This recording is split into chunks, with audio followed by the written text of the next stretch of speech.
Hey folks, Dave here and I Like Knives, here to talk to you today about something that I'm very excited about. This is the Benchmade 9400, and it took a design that I appreciated intellectually and was able to make it into something that I love factually. Spoiler alert, but this will be mostly positive. But first, it's gold, there's garbage too. But first, how big is it? Here's the Benchmade 9400 against the Ontario Rat number 1 and number 2, against the Spyderco Endura and Delica, against the PM2 and Para 3, against the Benchmade's Griptilian and Mini Grip, and finally against my only other Benchmade autos, the Kabash, Casbah, whatever, and the Stimulus. And perhaps most relevantly of all, this is the 9400 against the 940. They're the same size. It's the same knife. They're the same size.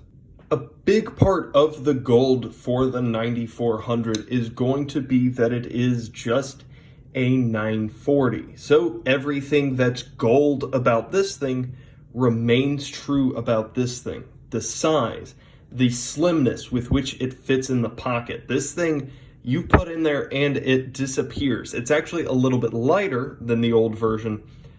Not that the old version went away or anything, but this is a little bit lighter than it, so it actually stays in the pocket just a little bit better.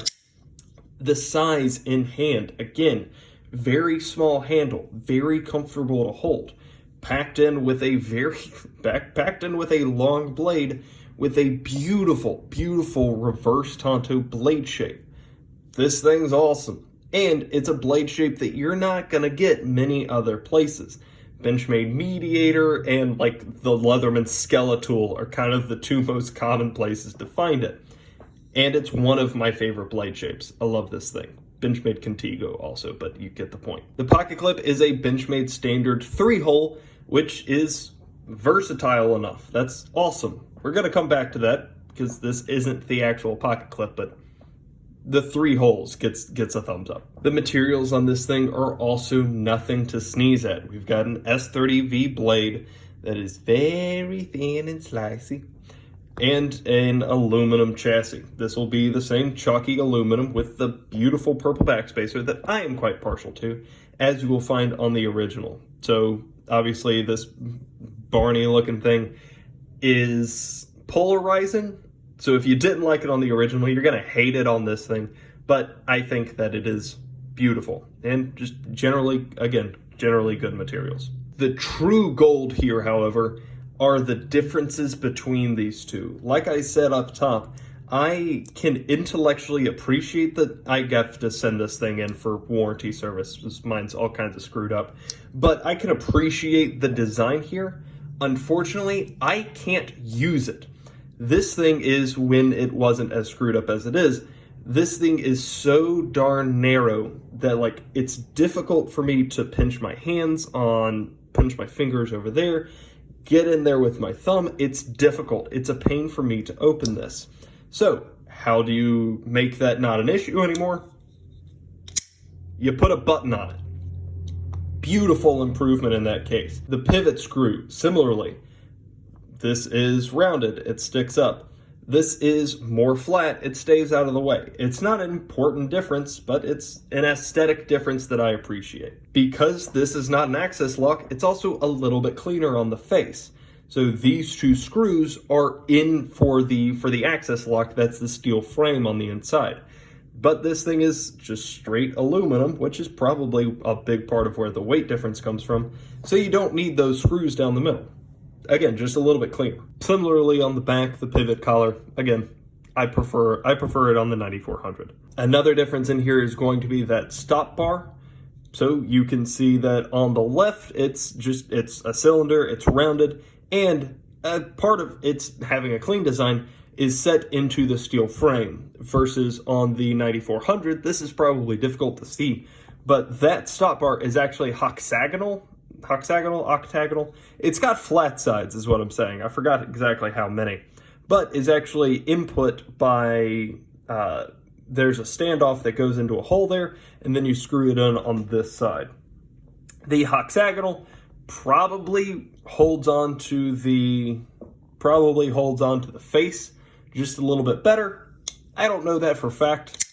I do like how it looks though. And finally, back to the clean design. Over here on the left, you can see that those body screws go all the way through the aluminum and screw into the aluminum, which is that's a garbage for me. Whereas on the right, you can see that the screw obviously goes into the aluminum and is screwed into the aluminum. There are no screws seen on this side. I still don't like that. I still don't like screw going into aluminum, but it's cleaner, so we'll call that one a wash.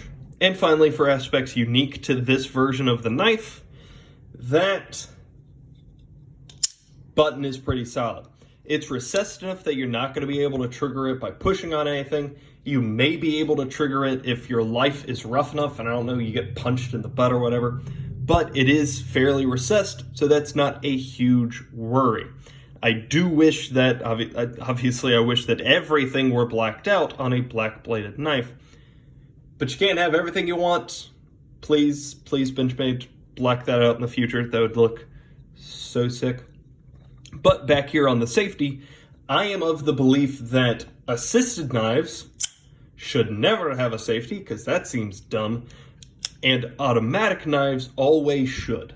I'm a big believer in that. So I appreciate it when Benchmade puts the correct safety on things. Benchmade, this is the best safety that you have. It's the only good safety that you have. Both of these are very annoying and dumb. Don't use these, Benchmade. So something as simple as this is actually even easier to use than it is on the Boost or Barrage. I love it. I love this safety. If you are someone who does not want a safety on your automatic knives, that's fine. But this functionally doesn't. It could just be a little bit of thumb jimping for all you care. If you don't want this, it's not in the way. Varieties, there aren't many yet, but there is also a satin version for I think like $10 less. Because this is a 940, obviously like there's gonna be several different versions of this going forward. There are gonna be different runs and different handle styles and whatever, because this is a cash cow for Benchmade. The original 940 was, and I see no reason why it would be different here. So as it stands, you can get either the satin or the black blade. In the future, you will probably be able to get different steels as well. I'm excited for that to happen. For garbage, I mean, call me a Benchmade shill, but I've really only got two major ones. One doesn't super matter, unfortunately, the other one very, very does. The first one, we're going to start off with the pocket clip. As I said, this is not actually the original pocket clip. This is, and I hate this split arrow. The split arrow is what they call it. I hate this pocket clip because that is way pokier than it needs to be. So you sitting on a couch, you sitting on a whatever, that runs a possibility of scratching up whatever car you're leaning on and tearing through whatever fabric you're sitting on. Versus the straight up, just regular, boring Benchmade clip, is it difficult to see which one I prefer. And finally, for the part that really, really does matter, is going to be the value. This thing is priced out at $230. Satin version is $230. This one I think is like $235, $240. But we're going to call it $230. That is a lot of money.